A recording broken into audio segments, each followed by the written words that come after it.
toutes ces bonnes choses partagées, les ateliers, les pâtisseries, la louange. On va retourner un peu dans le vif de notre sujet, le travail en intergénérationnel. Et bravo encore pour la richesse des ateliers. Moi, je suis toujours admirative de ce que le Saint-Esprit fait parce que il a mis vraiment dans chacun une parcelle de tout ce qu'il faut savoir. Et quand on récupère tout ce travail, on dit on a la totalité de la vérité et des visions des choses. C'est vraiment, vraiment bon de voir à quel point il est avec nous. Alors, il y a quelques principes qui permettent d'éviter les chocs générationnels. Et c'est important de se dire, est-ce qu'on veut seulement cohabiter ou seulement travailler, comme je l'ai dit tout à l'heure, et on ne va pas se comporter de la même façon avec nos jeunes dans l'église, si ce ne sont pas des jeunes engagés dans le service, si on n'a pas à collaborer. Bon, on va avoir une tolérance un peu différente en matière de communication, non pas pour les laisser partir à la dérive, mais on ne va pas avoir les mêmes contraintes relationnelles et en matière de communication quand on travaille avec eux et quand on est juste assis sur les mêmes bancs. Et ça veut dire qu'on va, ce qu'on appelle gérer les âges. Hein. On va voir les spécificités de chacun, mais du coup on gère ça. Si on apprend un peu ce qui est relatif à chaque âge, à chaque génération, c'est plus facile de connecter, ou c'est peut-être plus facile de mettre des limites, ou c'est peut-être plus facile de ne pas avoir des attentes irréalistes. On ne peut pas demander à l'autre ce qu'il ne peut pas donner, ou ce qu'il ne conçoit même pas de donner ou de faire. Ah, encore faut-il savoir. Pardon. Donc on parle de manager les âges. Hein. Alors, il y a 7 générations. Il y a la génération grandiose, ils sont plus guère nombreux dans le service. C'est 1900 à 1930. Il y a la génération silencieuse, 1930, mais oui, tout à fait. 1930 à 1945. Il y a les baby-boomers, 1945 à 1965. Ceux-là, ils sont encore au pouvoir dans les églises. Hein. Vous en faites peut-être bien partie. Il y a la génération X, 1960-1980. Donc, ils sont nés dans cette tranche-là. Et la génération Y, 1980-1996. La génération Z, 1995-2012. Et la génération Alpha, 2012 à nos jours. Alors, vous voyez, c'est pas les mêmes périodes. On pourrait dire c'est 20 ans une génération. C'est pas tout le temps vrai. Je sais pas trop comment les sociologues calculent ça. Pardon. Excusez-moi. Les sociologues observent. Est-ce que je vais... les slides que je vais vous montrer là, c'est le fruit du travail des sociologues. Francis, ça va aller, t'inquiète pas. T'affole pas. Le téléphone va se taire. Mais oui. Mais enfin, si on veut vraiment être en contact avec le Seigneur par téléphone, il ne faut pas le faire en voiture. Sinon, il va nous répondre directement. Alors, dans ces générations où je vous ai donné les périodes de naissance, on peut dire qu'il y a 3 générations de seniors. Donc, la génération grandiose, la génération silencieuse et les baby-boomers. Et je passe rapidement là-dessus, mais quand même, je répète, ces gens-là tiennent le pouvoir encore. Alors, je parle de pouvoir, je parle de tenir les rênes, je parle de manager, je parle de piloter, parce que dans la réalité, c'est ce qu'on fait. Dans une église, le pasteur, il ne fait pas que prêcher. Il met des cadres, il met des limites, il écoute. Enfin, on a vu toutes les fonctions. Et puis, il y a des décisions à prendre. Et puis, il faut organiser. Donc, tout ça, c'est du pilotage, c'est du management. Vous appellerez ça comme vous voulez. C'est du pastorat, oui, mais ce sont des actions de gouvernance quand même. Alors, pourquoi on appelle la génération grandiose? Pourquoi on l'appelle comme ça? Eh bien, tout simplement parce qu'ils ont fait un effort de guerre grandiose. Ils ont connu ils ont fait la guerre. Ils ont payé un très lourd tribut. Et puis, ils ont le sens du devoir, le sens de la responsabilité et le sens de la continuité selon les valeurs. dans cette génération-là, comme je le disais tout à l'heure à certains, on travaillait pour les descendants, pour la descendance. On pensait par rapport à la suite. Hein. Les parents achetaient des meubles parce qu'ils voulaient transmettre, et tout ce qu'ils faisaient, c'était dans le sens, on le fait aussi pour les autres et on le fait pour la descendance, pour les générations à venir. Ça, c'était la mentalité chez les seniors. La génération silencieuse. Donc, pourquoi on l'appelle la génération silencieuse? Parce qu'il y a tout un temps où c'était relativement inopportun de dire ce qu'on pense, de dire ce qu'on ressent. C'était comme incorrect, impoli, voire dangereux, selon de quoi on parle. Donc, c'était difficile pour cette génération-là de s'exprimer ouvertement. Et je vois quelqu'un qui acquiesce et qui dit « Je sais de quoi tu parles ». Hein? Donc, quand après on dit « Mais exprime-toi, dis ce que tu penses, dis ce que tu ressens », c'est comme bugger. C'est difficile. Hein? Voilà. Donc, ce sont des gens qui sont fidèles à long terme et puis qui changent pas facilement la façon de faire. L'exemple qui était donné là, c'était par exemple, on a 40 ans le même coiffeur. Ben oui, pourquoi pas. Mais voilà, il y a une fidélité même dans des façons de faire, dans des choix, on est fidèle. Ça, c'est les critères majeurs. Les baby, alors il y en a bien plus, hein, mais il y en a long, donc quand même. Les baby boomers, 1945 à 1965, ils sont nés dans cette période-là. Donc, ils sont nés après la Seconde Guerre mondiale, mais il y a eu une grande reprise économique. Donc, ça a considérablement amélioré les conditions de vie, notamment matérielles. Et du coup, il y a eu beaucoup de naissances qui s'en sont suivies, pas que à cause des conditions, mais l'après-guerre, entre le fait qu'on n'a pas de problème pour trouver du travail et les conditions financières sont meilleures, on a de l'espérance et on repeuple la terre, pourquoi pas. Cette période est connue donc pour une explosion de la natalité, d'où le nom donné à cette génération. Durant ces années-là, la société n'a pas eu à subir de nombreuses crises économiques. Alors, toujours chez les baby-boomers, bon, Église, État, famille, solidarité sont les valeurs du baby-boomer. Hein. Cette génération nombreuse, très active, a beaucoup produit pour l'économie, elle a fait vivre l'économie, et puis elle a bénéficié de sécurité et de permanence au travail. C'était le temps où on pouvait vraiment rester très longtemps dans l'entreprise, et c'était bien. On appelait ça de la fidélité, on appelait ça de l'engagement. Un patron qui trouvait un bon salarié, il y avait comme un contrat tacite entre eux que ça pouvait durer à vie. Aujourd'hui, cette valeur-là, quelqu'un qui s'engagerait dans une entreprise en se disant « je vais faire ma vie », on va se dire « c'est un trouillard ». C'est quelqu'un qui ne se remet pas en cause, c'est quelqu'un qui a peur de l'avenir. Donc la valeur d'avant est devenue une contre-valeur. Aujourd'hui, il faudrait changer de travail tous les 3 à 5 ans. Alors qu'à l'époque, on disait c'est de la fidélité, c'est de l'engagement, c'est vraiment le partenariat. Pourquoi je vous parle de ces études de sociologues? Parce que les gens qui viennent à l'église, figurez-vous qu'ils travaillent dans les entreprises. Donc ils arrivent avec ce qu'ils sont, avec la mentalité de leur génération, avec l'éducation de leurs parents, et avec ce qu'ils vivent dans leur contexte. Et les voilà le dimanche à l'église, si vous avez de la chance, le mardi soir ou le mercredi soir, à la réunion pendant 1 heure, et puis 2 heures à l'église, et puis voilà. Donc qu'est-ce qui impacte leur mentalité? C'est l'influence de leur génération, l'influence de la famille, et l'influence du contexte dans lequel ils travaillent et dans lequel ils évoluent.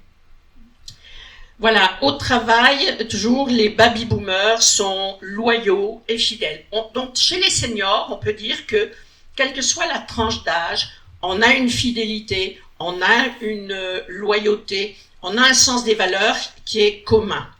Même si on voit qu'il y a des choses qui changent, parce que les uns ont connu plus d'insécurité que les autres, mais quand même, on a les mêmes valeurs profondes.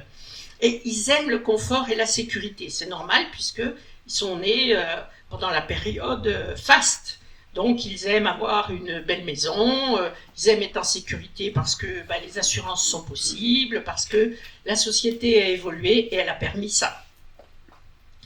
Donc ça, c'est les trois strates de la génération des seniors. Passons aux X. Ils sont nés entre 1960 et 1980. Ils sont appelés les bof générations. Bof génération, ouais, bof. Bon.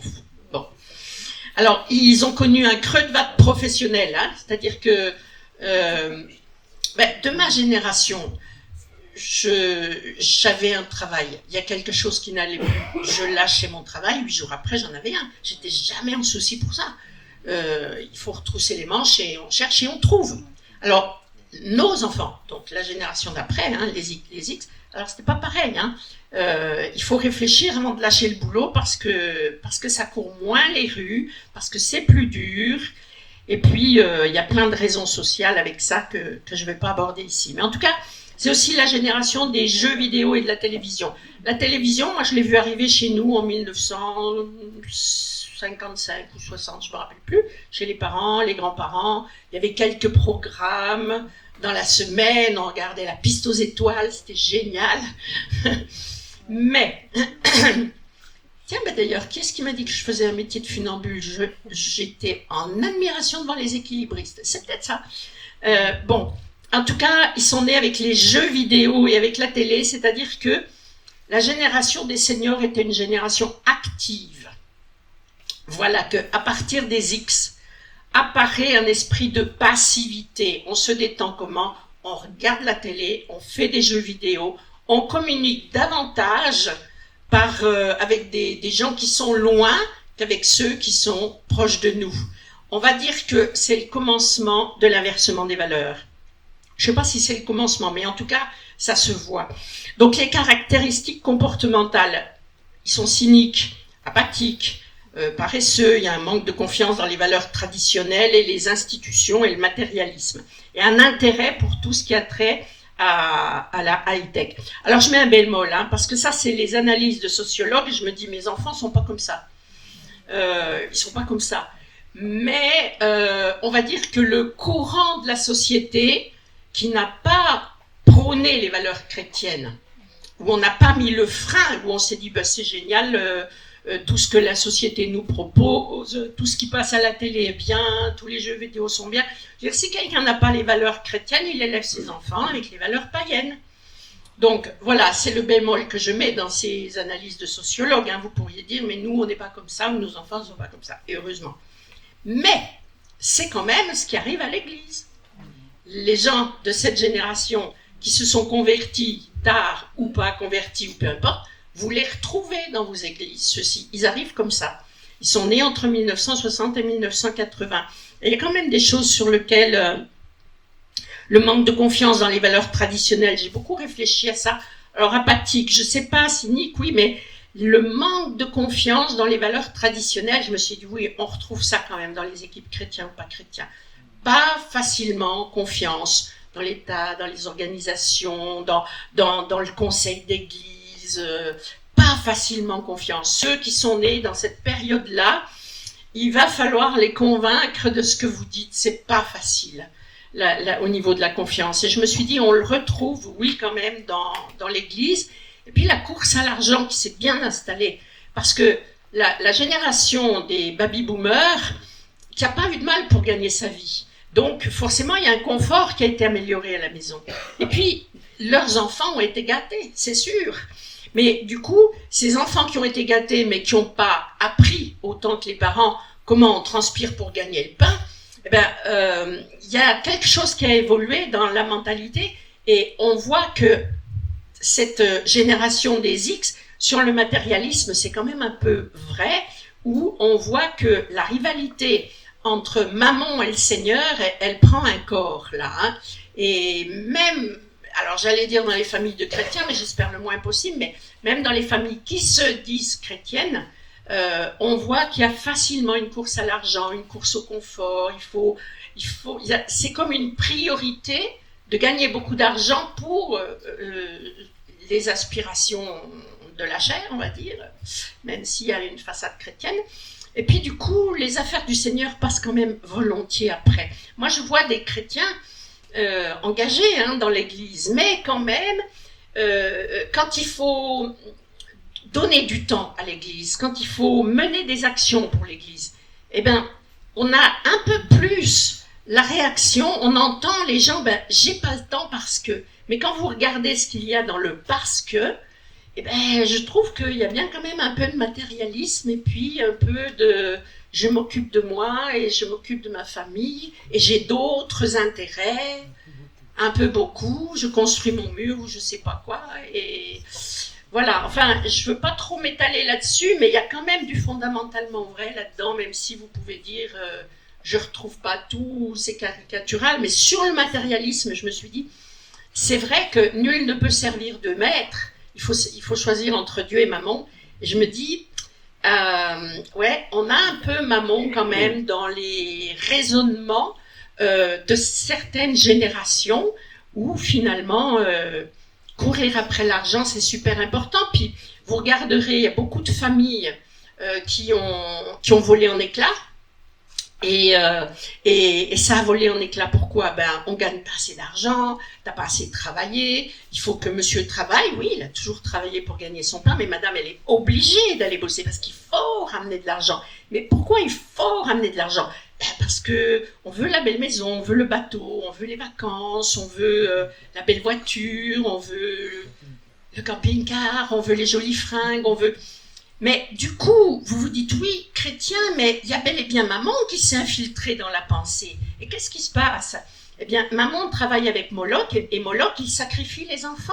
Eh bien, vous regardez, la famille vole en éclats, et puis regardez les enfants. Ce qui se passe au niveau des enfants, finalement, ils n'ont pas eu le bénéfice de l'influence de papa et maman. Ils ont plus été élevés par la société. Quand ça va bien, c'est une nourrice chrétienne, mais quand ça va moins bien, c'est une influence totalement païenne qui a structuré les enfants des chrétiens.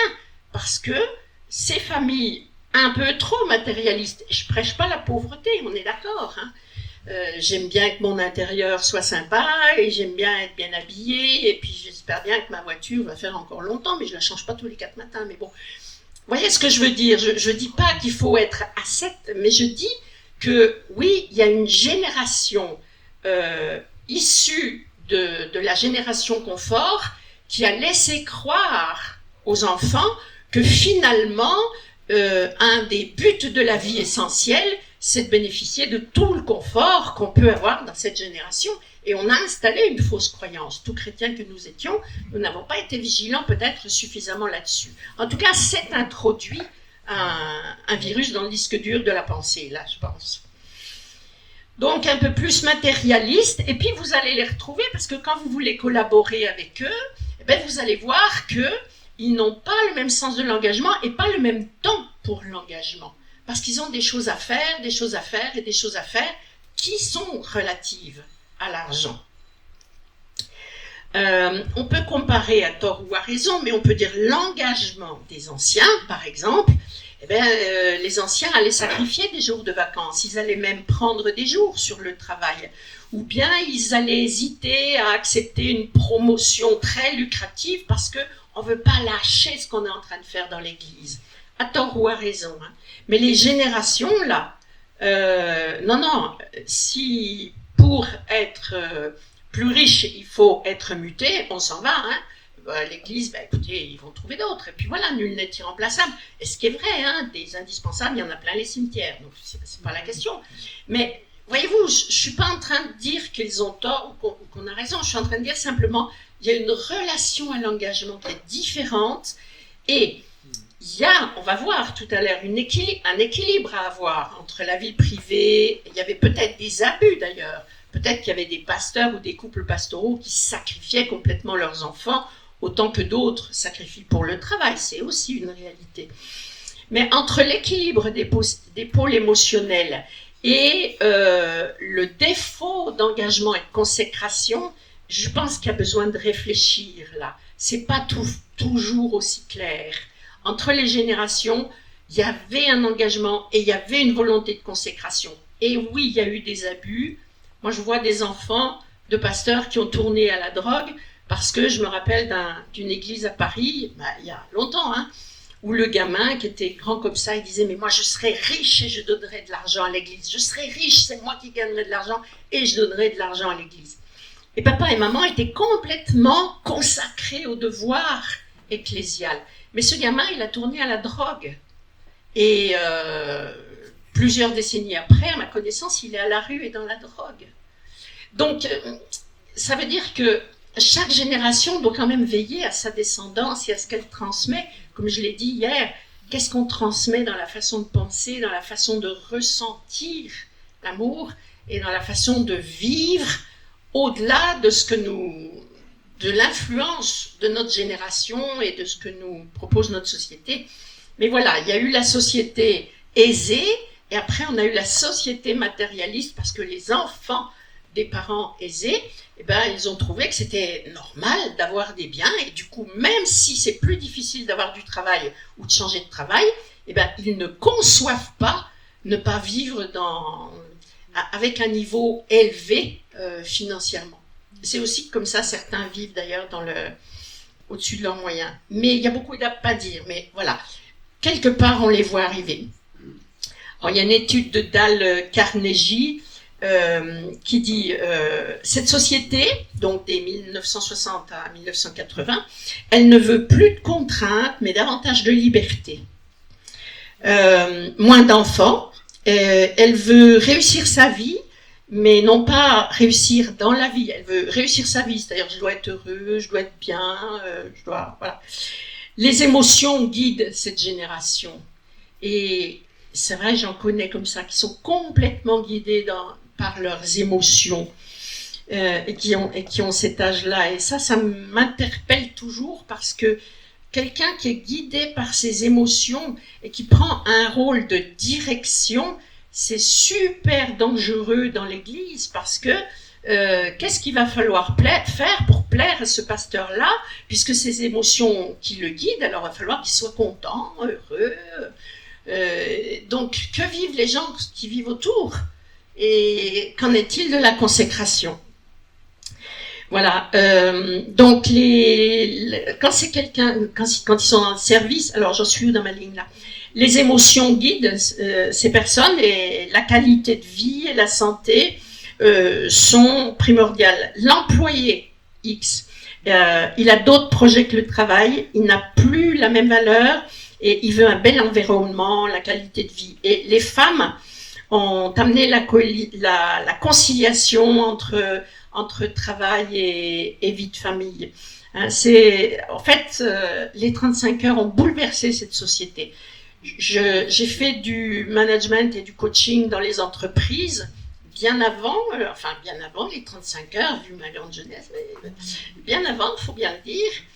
Et les coachs et les formateurs je faisais partie d'un réseau de consultants chrétiens, on avait des réunions à ce sujet, un réseau franco-suisse, et arrivé aux 35 heures, on a été déboussolés pendant 1 an ou 2, parce que tout ce qu'on nous avait demandé de prêcher dans les entreprises, comme l'engagement, mais le bien vivre ensemble au travail, et ben avec les 35 heures, c'est comme si on avait mis 10 ans de notre travail dans la fosse. Parce qu'il y avait cette bascule, ouais, ben, je ne suis pas fait que pour bosser. Oui, il y a l'entreprise, mais bon, il y a les loisirs, parce que 35 heures, alors vous voyez, on a connu 40 heures, 42 heures, 40 heures, 38 heures, 35 heures. 35 heures, vous pouvez les faire vous travaillez 3 jours, vous êtes en repos, enfin, selon les métiers. Il y avait pratiquement plus de temps de repos que de temps de travail dans certaines fonctions. Donc, quand vous voulez les mobiliser sur la vision collective, sur l'importance de ce qu'on fait, sur les autres et sur réussir ensemble, ben là, je peux vous dire, ça c'est descendu en flèche et comme il faut. Bon, donc ça veut dire que, pourquoi je vous en parle? Parce que quand ils viennent à l'église, ils ont cette valeur, oui, ben je vais m'engager dans l'église, mais bon, pas trop vite le matin, doucement l'après-midi, hein, et puis si je veux et si je peux, et peut-être que j'ai autre chose à faire. Donc on a tout d'un coup des gens qui nous déboussolent quant à la fiabilité. Ben alors je peux compter dessus ou pas? Eh ben c'est à voir. Et beaucoup de pasteurs se retrouvent avec, on va dire, des gens qui disent « Ah, mais je vais t'aider, mais ça m'intéresse. Ah, tu vas faire de l'évangélisation? Ouais, moi, je veux faire de l'évangélisation. » Et puis quand vous dites « Ben voilà, on a programmé un samedi d'évangélisation, telle date, c'est longtemps avant, on peut s'organiser. » « Ah non, mais moi, ce jour-là, je dois faire ceci, je dois aller là. » Pas fiable. Pourquoi? Parce que la vie privée, le bonheur personnel, un autre équilibre est tellement prioritaire par rapport à l'offrande qu'on fait de notre vie que pour organiser quelque chose dans le collectif, c'est vraiment une autre méthode. Il faut apprendre à jongler différemment avec l'organisation des événements. Alors, je ne sais pas si vous vivez ça, hein, ou si vous constatez ça, hein, peut-être que... Comment? On est en plein dedans. On est en plein dedans, hein, ça déboussole quand même, hein, parce que tout le monde est là pour dire « Ouais, c'est bien, il faut faire des actions d'évangélisation dans notre ville, et puis voilà. » Et quand vous commencez à programmer, à vous organiser, à faire les équipes et tout, poup, ça joue l'anguille. Et ceux qui vont rester ne sont pas toujours ceux sur lesquels on aurait parié. Et parfois, vous en avez qui sont... Vraiment, vous dites, il a ça dans le sang, il va bien le faire. Ben, rien du tout, il est pas là. Il a autre chose à faire ce jour-là. Il faut emmener sa femme faire les courses ou autre. Bon, bref, ils sont pas là. Donc, voilà, la génération X, ils veulent vivre avec leurs émotions, ils vivent avec leurs rêves, ils ont un rêve de voyage. Ils sont davantage centrés sur je, moi, mon bon plaisir, mon ego. Et donc, ils sont même pas fidèles dans la consommation, oui.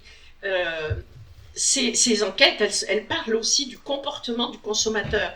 Et par exemple, vous aviez l'habitude d'aller chercher toujours votre viande chez tel boucher, et puis, comme on a dit tout à l'heure, on ne change pas de coiffeur pendant 40 ans. Ben, la génération X, elle ne va pas fonctionner comme ça. J'ai envie d'aller où? Et c'est quoi le meilleur prix? Et ils vont calculer... Et ma foi, la fidélité, là, on oublie ça. Il n'y a pas plus de fidélité dans la consommation qu'il y en a dans l'engagement avec le travail ou dans l'engagement avec l'Église. Et c'est la génération, d'ailleurs, dans le cadre du travail, qui dit « Mais moi, je suis là, mais si je trouve un autre job ailleurs mieux payé, salut hein. !» Et quand vous voulez prévoir une évolution, quand vous voulez prévoir un fondement de quelque chose et que vous voulez savoir sur qui vous comptez, eh ben, vous êtes sur du fluctuant en permanence. Alors, c'est un travail d'équilibriste, c'est certain. Donc, c'est le « je ». C'est « je », c'est moi, c'est « je ». Ça vous donne une sacrée mentalité pour certains. Bon. Voilà, ça, c'est la mentalité des X. Alors, ils sont mobiles, par contre. Voilà. Mais, bon, bref. Les milléniaux, ou la génération Y. Alors, on entend plus parler de la génération Y que des milléniaux. Mais peut-être vous avez entendu ce nom, c'est les milléniaux. Bon, en tout cas, la génération Y, c'est de 1980 à 1996. Alors, ils sont nés avec l'émergence de la technologie. Hein. Donc, il y avait, on a connu les machines à écrire qui sont devenues électriques, on a connu les photocopieurs, on a connu les fax, mais là, on est dans une autre dimension. L'émergence de la technologie, des ordinateurs et tout ça, et notamment des films asiatiques, les mangas et tout ça. Tout le monde à l'envers. Hein. Donc, on appelle ça la digital native. Ils ont une compréhension intuitive de la technologie. C'est facile, leur cerveau, il est câblé comme ça. Et c'est aussi la génération qui pense que tout est possible. Parce que dans les conversations de ce groupe, j'entendais, nous, avant, on prenait notre Bible et on cherchait par nous-mêmes les réponses, le cœur de Dieu, etc. Hein. Et puis, eux, ils vont prendre leur téléphone, tiens, tel verset, que dit? Et puis, ils vont chercher, ils vont surfer, ils vont trouver plein de réponses toutes faites, ils vont pas se creuser le citron pour chercher les réponses. Ils vont regarder tout le catalogue des propositions. D'ailleurs, vous avez aujourd'hui des pasteurs, j'allais dire des jeunes pasteurs, finalement, je ne sais pas s'ils sont jeunes ou vieux, mais vous avez des pasteurs qui disent, mais moi, je ne vais pas fabriquer une prédication, je vais sur Internet, j'ai des prédications toutes faites sur le sujet que je veux. Alors moi, je m'interdis ça. Je m'interdis ça. Sur l'intelligence artificielle, je croyais par ici. J'ai pas bien compris. Aujourd'hui, j'ai connu quelqu'un qui allait sur l'intelligence artificielle pour faire une prédication. C'est ça. Alors, Bon, je vous dis pas ce que j'en pense, mais voilà. Bon, faites comme vous voulez. Mais en tout cas, voilà, c'est la génération où tout est possible, nos limites. Et c'est aussi la génération, là, en matière de pilotage des équipes, c'est pas simple. Parce que jusqu'à la partie, les seniors, les baby-boomers, mais un peu les X quand même, quand vous étiez dans une équipe, et puis quand vous étiez au travail, il y a toujours une autorité. Il y a toujours une autorité. C'est le patron dans l'entreprise, mais c'est le pasteur ou c'est les responsables d'activité selon la taille de l'église. Il y a toujours une autorité. Et cette autorité, avec la technologie, elle est complètement contestée. Par exemple, quand vous vouliez former un jeune, il marchait avec vous, vous lui transfériez tout votre savoir, vous lui apprenez le savoir, le savoir-être et le savoir-faire. Aujourd'hui, un jeune est avec vous pour apprendre. Il marche à côté de vous. Mais quand il y a une question qui se pose, il va regarder sur Internet ce qu'on dit et celui qui va lui donner la réponse la plus rapide et qui lui permet la plus pertinente, c'est ce qui fera autorité sur lui. Et vous arrivez avec vos conseils. Je suis le pasteur de l'église locale, tu vas reprendre potentiellement cette église, il faut que je t'informe de ceci, de cela. Alors il vous écoute gentiment, mais il se dit, moi je vais regarder ce que ceux de ma génération ont trouvé sur ce sujet-là, en Europe ou dans le monde entier. Et puis c'est ce qui va faire loi. Donc c'est compliqué, voyez-vous. Donc ils sont nés dans cette technologie et pour eux, vos limites, ils ne vont pas les critiquer, mais vos limites ne seront pas leurs limites. Dans leur tête, tout est possible. Ça, c'est insécurisant. Et en même temps, c'est pas que mauvais. Parce que forcément, ils ont une créativité incroyable, ils ont du coup des moyens incroyables. Mais voilà, avec le bon et le mauvais.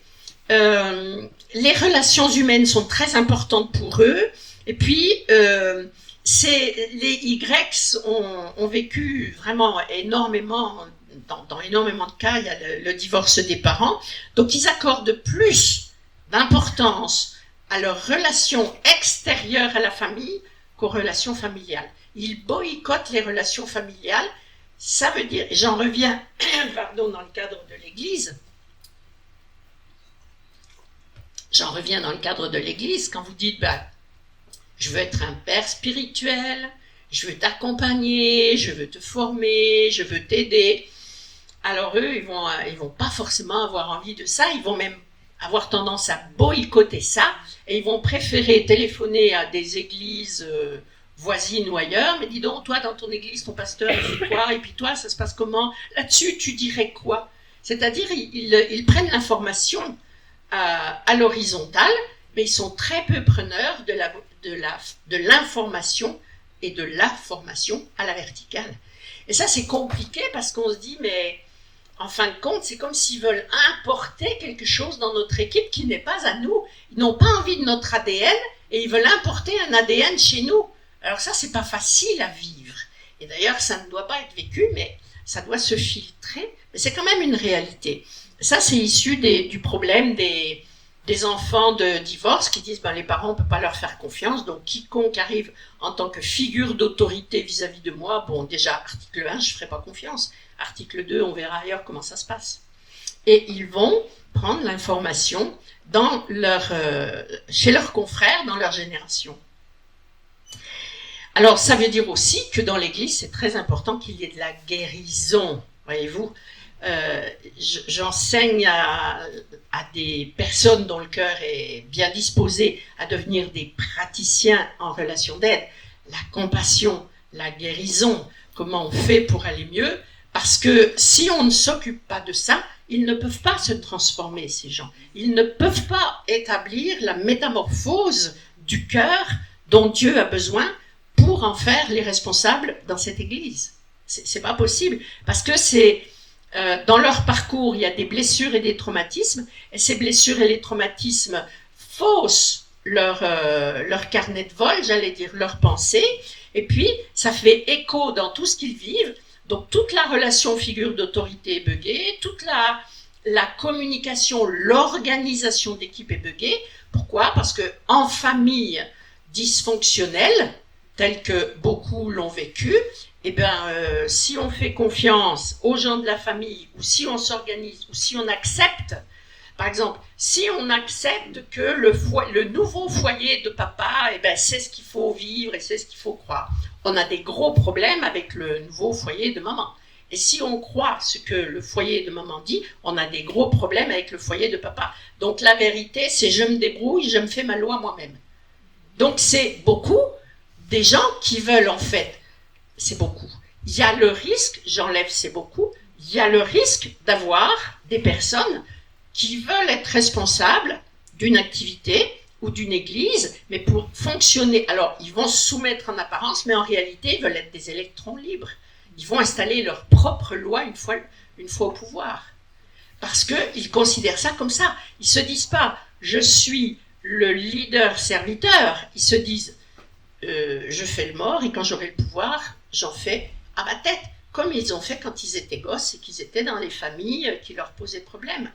Donc vous voyez que c'est très important que la guérison vive dans l'Église, que c'est très important qu'il y ait des gens qui sachent pratiquer la guérison, la délivrance, l'écoute, la compassion, l'empathie, mais aussi le cadrage. C'est très important. Parce que sinon, quand vous confiez des responsabilités, vous allez vous retrouver à régler les problèmes qui n'ont pas été réglés avant. Et là, une fois que vous avez transmis le relais, c'est beaucoup plus difficile de les régler, ces problèmes-là. C'est beaucoup plus difficile pour vous ou pour les gens du conseil. De même, dans le fonctionnement au cœur d'un conseil, ces gens qui vont arriver et qui sont issus de cette génération, ils vont faire bonne figure dans le conseil, mais dans leur tête, bon, quand ça sera moi, je vais bousculer ça. Et vous avez une bonne relation apparente, et puis quand le passage de relais se fait, ils poussent les gens de la chaise et ils mettent qui ils veulent. Et vous dites, j'ai pas vu venir ça, j'ai pas vu venir. Il y a un bon et fidèle serviteur, là, depuis 20 ans, pourquoi il s'est fait dégoupiller de sa chaise et pourquoi on lui prend son rôle? Parce qu'on n'a plus envie de l'écouter, on n'a plus envie de le voir et on pense que quelqu'un d'autre sera meilleur à sa place. C'est une question de génération, vous voyez. Donc c'est très important que vous ayez ce cœur de berger qui s'occupe du soin, qui s'occupe non seulement de la nourriture, mais du bon soin et de la restauration, parce que ils ont un parcours, une identité privée qui est totalement blessée, traumatisée par ce qu'ils ont vécu. Alors donc on comprend pourquoi les relations humaines sont importantes pour eux, puis ils recherchent beaucoup le contact, mais en dehors de la famille. Donc les 4 caractéristiques de leur comportement, c'est individualisme, interconnexion, impatience, inventivité. C'est vrai que c'est la génération du tout de suite. Par exemple, un jeune dit « moi j'ai un appel sur ma vie et je sens vraiment que Dieu m'appelle à le servir ». Et vous êtes content, Dieu t'appelle, c'est bien, quel talent Dieu t'a donné, dans quel service. Moi, Dieu m'a appelé à prêcher, et puis Dieu m'a appelé à voyager, et puis je ne sais. Et puis là, il vous dit voilà, quand est-ce que tu me comptes dans l'équipe de prédication? Attends, voir. Attends. Avant que vous lui donniez la permission d'influencer les autres, il va falloir déjà vérifier ce qu'il y a dans la boîte. Alors il va accepter, 3 mois, 6 mois, puis au bout d'un moment, il est fâché contre vous, puis il va aller voir dans une autre église si on ne pourrait pas lui faire confiance plus tôt. Et il va aller comme ça d'église en église parce qu'il n'accepte pas le parcours. Il n'accepte pas la formation, il n'accepte pas la marche en tandem, il n'accepte pas parce que c'est je veux tout de suite. C'est McDonald's, c'est fast food. J'ai faim, je mange. Je veux, je prends. Alors je veux, je prends, c'est aussi à partir des années 1960. Je veux, je prends. Et ça, c'est embêtant parce que vous avez des gens qui ont du potentiel, mais ils vont gaspiller leur potentiel parce qu'ils ne vont pas accepter de s'enraciner quelque part, ils ne vont pas accepter de marcher en tandem, ils ne vont pas accepter les règles du jeu, c'est Dieu m'a appelé à prêcher, qui vous êtes vous pour m'empêcher? Et Dieu m'a dit que je voyagerais, oui. Et tu fais comment? L'église finance mon voyage, Dieu m'appelle, oui. C'est ça. Oui, oui. Alors, même dans l'association, moi j'en ai qui ont fait ça. Je me rappelle, est-ce que tu peux me former pour que je sois formateur? Oui, je peux te former pour que tu deviennes un formateur. Dieu m'a dit qu'un jour je te remplacerai. Ben écoute, sois béni, commence par apprendre. Mais je me suis dit, avant qu'ils sachent tout ce que je sais. Bon, ben quand est-ce que tu me donnes ta place? Pas tout de suite, j'ai pas fini. Mais c'est fou, ils arrivent comme ça. C'est culotté, vous me direz, mais eux, ils croient vraiment que c'est ça, quoi. Je veux tout de suite, Dieu m'a dit ça. Il faut faire très attention parce que nous avons vu que c'est une génération qui coûte, à partir de la génération X, ça marche avec les émotions. Dans mes émotions, je suis émoustillée parce que ce que tu fais, je veux le faire. Ce que je crois que tu as comme bénéfice, je l'envie, je veux le prendre. C'est les émotions, tout ça. Et du coup, Dieu m'a dit que j'allais faire comme toi. D'accord. Mets-toi devant Dieu, sur tes genoux. Dieu va t'apprendre. Ils ne sont pas prêts à payer le prix. Ils envient ce qu'ils croient, ce qu'ils imaginent d'un ministère. Mais voilà, donc cette génération X, cette génération Y et suite, ça fonctionne avec les émotions et il arrive que ces gens confondent ce que disent les émotions avec « ouais, j'ai envie, c'est génial, je vais le faire, ouais, c'est trop super ». Mais c'est trop super, pourquoi? C'est quoi la motivation profonde derrière? Et ils vont vous dire « Dieu m'appelle à ça ». Eh bien, faites attention de ne pas glisser sur la peau de banane, là. Parce que Dieu ne fonctionne pas comme ça. Je ne dis pas que les émotions sont toujours des mensonges, mais toute décision qui sera prise à partir des émotions vous fera tourner en rond dans les problèmes. L'émotion, c'est un indicateur de qualité, mais ce n'est pas un bon pilote. Donc, il y a des choses à voir avant. Mais en même temps que quelqu'un dise « mais je me réjouis à l'idée d'avoir un appel » ou « je me réjouis à l'idée de servir », c'est bien, on est d'accord. On ne va pas embaucher que des gens pas motivés. L'émotion, elle fait partie de la motivation. Mais les décisions qui sont prises à partir de l'émotion, attention, il faut les examiner parce que c'est des décisions émotionnelles. Et les décisions émotionnelles, elles nous font tourner en rond. Quand vous voyez qu'une personne a toujours le même type de problème, dites-vous que cette personne, elle a pris des décisions à partir de ses émotions. Que ça soit la peur, la joie, l'envie ou la colère ou autre, il y a une raison. Donc voilà, ils sont impatients, mais ils sont inventifs. Ça, c'est génial. Hein, ils sont inventifs parce qu'ils sont nés avec la technologie. Donc voilà. Et c'est aussi la génération LOL. Je souffre avec ça. Quand je fais de la cohésion des équipes, je souffre. Je vois des équipes ecclésiales qui rigolent, ils se chahutent. Alors, soyons clairs. L'humour, ça fait rire, on est d'accord. Mais l'humour, si ça fait rire, c'est que ça fait pas mal. Si ça fait mal, c'est que c'est du cynisme. Et ce qui s'est introduit comme virus dans le disque dur, c'est-à-dire un mensonge dans les croyances, c'est que c'est rigolo d'aller piquer l'autre. C'est rigolo d'arriver comme avec un petit couteau, une dague, puis je lui sors un truc. Et puis, ce qui est encore plus rigolo, c'est quand la personne, elle fait semblant que c'est marrant, et elle dit même pas qu'elle a mal, même pas mal. Alors, on sort une méchanceté à quelqu'un en rigolant, c'est censé être rigolo, et la personne est censée dire, en rajouter, ouais, j'ai même pas mal, enfin. Mais on a laissé introduire la méchanceté dans nos équipes, là. C'est de la méchanceté. L'humour fait rire, l'humour n'est aux dépens de personne. Le cynisme, c'est le méchant qui rigole de sa méchanceté, aux dépens de quelqu'un. Et je vous assure que ça s'est introduit dans les églises. Je vous assure. Et moi, j'en rigole pas du tout. Alors, je fais peut-être l'effet d'une douche froide, hein, mais je m'en fiche, je rigole pas du tout quand je vois le mal que ça fait, quand vous êtes piqué, que vous voulez pas montrer que vous avez mal, mais ça fait mal. Et après, on va dire aux gens, travaille en confiance avec un terre. Non, elle va préférer être à la maison. Je m'engage, mais pas trop. Ben, voyons pourquoi, évidemment. Donc, vous voyez, la génération LOL, si on traite tout par le rire, on n'affronte pas les choses, on traite tout par le rire. Ah ben oui, mais toi, c'est... Oui, bon, c'est un tel, hein, on sait qu'il est toujours en retard, ou on sait que oui, mais toi, on sait que... Et toutes ces petites phrases comme ça, qui sont en fait du mépris, qui sont des choses pas sympas, qui se disent. Que font les cœurs Ben, les cœurs sont blessés et doivent cacher qu'ils sont blessés, sinon ils vont se sentir ridicules et ils ont peur d'être encore plus accablés. Donc qu'est-ce qu'ils vont faire? Ils vont se durcir, ces cœurs-là. Et on a des gens de plus en plus insensibles. Et tout est dans cette génération Y, tout est la génération LOL, tout est traité par le rire.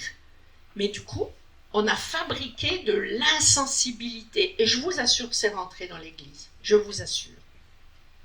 Mais moi, j'en rigole pas en tant que coach ou en tant que praticienne en relation d'aide ou formatrice, j'en rigole pas du tout. Parce que Dieu nous a donné un cœur sensible. Et d'ailleurs, si nous sommes des bergers selon le cœur de Dieu, dit Seigneur, rends-moi sensible comme toi. Fais que je vois comme tu vois, que j'entende comme tu entends et que je parle selon ton cœur. Eh bien, il y a des fois, on doit pouvoir pleurer sur des situations, comme parfois on doit pouvoir rire. Mais la génération LOL, elle met de l'insensibilité, elle met une carapace d'insensibilité pour pas souffrir. Parce que si on doit rigoler de tout, eh ben, on est insensible. Rigoler de tout. Vous vous rendez compte ce que ça veut dire? C'est la génération LOL. Alors ça, je peux vous dire que en coaching d'équipe dans les églises, qu'on m'aime ou qu'on m'aime pas, je réveille les gens en disant, mais... alors souvent les gens me disent, mais tu as vu chez nous, on s'entend bien, on rigole. Ouais, je me rappelle d'une église où en rigolant, on enlève la chaise de quelqu'un qui allait s'asseoir. Il s'est fait mal, cet homme, il s'est fait mal. Et fallait qu'il en rigole, ça faisait rire. Moi, j'ai pas rigolé, hein. Je suis allée vers, j'ai dit, mais vous êtes fait mal, est-ce que ça va? Et en fait, il était vexé comme tout. À l'intérieur du cœur, il pleurait. Franchement, il pleurait à l'intérieur. D'abord parce qu'il s'était fait mal physiquement. Il n'était pas très jeune, il était un peu rond, il s'est fait mal, quoi. Il est allé de tout son poids, hein, donc voilà. Et en plus, on rigole et il est censé en rire, mais moi j'ai juste envie de les taper. Je dis, mais ça va pas dans une église de faire un truc pareil. Des responsables font ça, j'ai envie de les taper. Non, mais franchement. Mais réveillons-nous, quoi, sur ce qui a envahi les églises comme état d'esprit. Ça, c'est la génération LOL. On rigole. Ouais, c'est pas méchant, on rigole. Bah si, c'est méchant. C'est méchant, quelqu'un va s'asseoir, il se ramasse par terre, c'est méchant. Non? Je sais pas, je suis toute seule à penser ça. Bien. Ah ouais, hein. Franchement, hein. Donc il nous faut, nous, être ancrés dans les valeurs de Jésus-Christ et dire, mais il y a des choses, on ne les veut pas dans nos églises, on ne les veut pas dans nos équipes. Et voyez-vous, si les responsables fonctionnent avec je rigole de tout et il n'y a rien de grave, alors l'état d'esprit vient d'en haut, donc tout ce que vous permettez au diable va se dispatcher dans votre église. Ça va se dispatcher. Si vous permettez la dureté de cœur, la méchanceté ou le cœur double, ça va se dispatcher. L'état d'esprit vient d'en haut. Voyez-vous?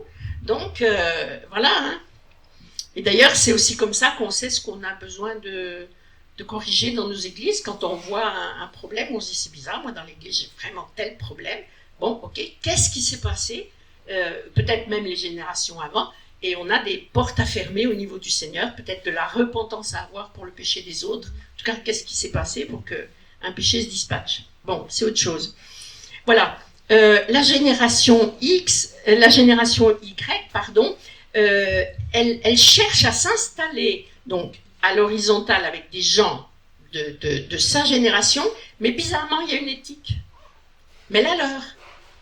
Ils ne veulent pas fonctionner avec nos valeurs, ils ont créé leur éthique et ils fonctionnent dans leur éthique. Mais il y a une éthique. Voilà. Et alors, ils souhaitent l'équilibre entre vie privée, mais ça, l'équilibre des pôles émotionnels, ça, on sait que c'est bien.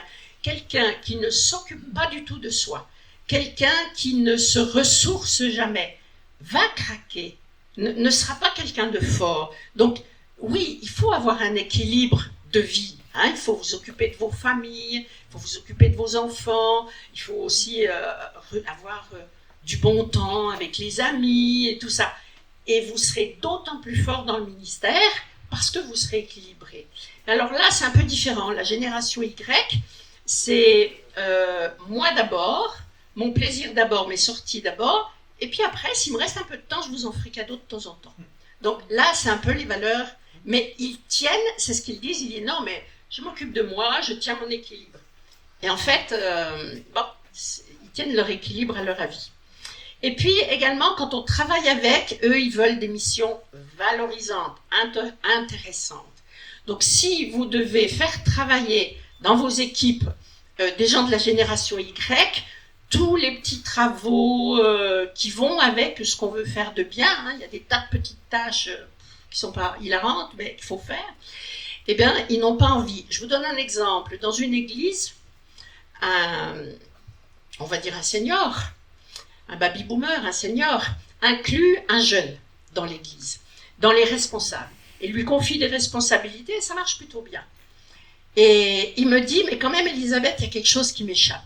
Si je lui demande à organiser un événement, une rencontre de jeunes ou une action d'évangélisation, il est fort là-dedans, il le fait bien, ça marche vraiment.